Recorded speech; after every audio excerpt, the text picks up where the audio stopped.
Maître, où demeures-tu? Quelle est la demeure du Fils de Dieu sur la terre? Jésus répond, les renards ont des terriers et les oiseaux du ciel ont des nids. Le Fils de l'homme n'a pas d'endroit où reposer sa tête. Jésus n'avait pas de maison personnelle. Lorsqu'il était fatigué de passer de village en village pour annoncer la bonne nouvelle, il allait se reposer chez Marthe, Marie et Lazare, ses amis, à Béthanie, pas trop loin de Jérusalem. Il avait aussi l'habitude d'aller avec ses disciples se reposer à Gethsémani au jardin des Oliviers.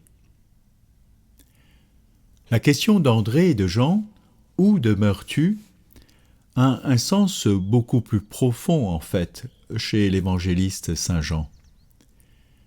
La demeure du Verbe, c'est le Père. Le Verbe était auprès de Dieu. Jésus dira, « Comme le Père m'a aimé, moi aussi je vous ai aimé, demeurez dans mon amour.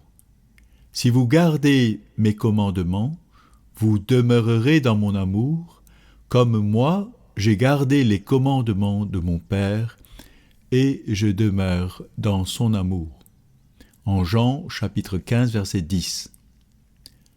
Par ces mots, Jésus désigne sa véritable demeure, l'amour du Père, et comme moyen pour y demeurer, garder ses commandements. Le vrai repos de Jésus est dans le Père, dans son amour. Ce dimanche, Jésus nous invite à nous poser la vraie question. Où est notre lieu de ressourcement? Notre cœur est sans repos tant qu'il ne repose en toi, nous dit saint Augustin. Il situe notre vraie demeure, le cœur de Jésus. Bien des maladies de l'homme viennent de ce fait. L'homme ne sait plus où trouver le vrai repos. Les inquiétudes, les angoisses existentielles viennent que l'homme ne connaît plus Dieu et ne trouve plus de joie en Dieu.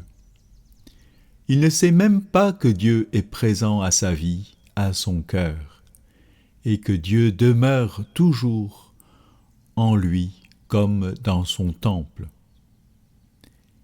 La première lecture avec l'histoire du petit Samuel, qui ne connaissait pas comment Dieu lui parlait, indique comment, par l'entremise du prêtre Élie, Samuel a su reconnaître la voix de Dieu.